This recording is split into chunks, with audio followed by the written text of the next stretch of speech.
No pain, no gain. You might have heard that before. It does not apply to piano, especially if you're talking about physical pain in your hands or arms. You definitely want to address that. You don't want to be feeling pain.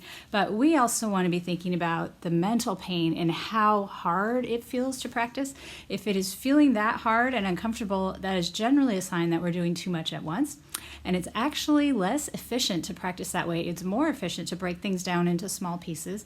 It helps you build muscle memory and retain things a little better. The more difficult it is, the smaller pieces and chunks you want to practice it. Sometimes people will tell me, but that feels like cheating. And I say, it's not cheating. Being efficient is not cheating, it's smart. And that's what we want to do. Our goal is to practice in a smart way. Not only will it help you to learn your pieces more quickly, it also is much more enjoyable. And with any activity, of course, especially if it's an optional activity, we're much more likely to see it through if it's enjoyable than if it is tedious. So we aim to avoid the tedious.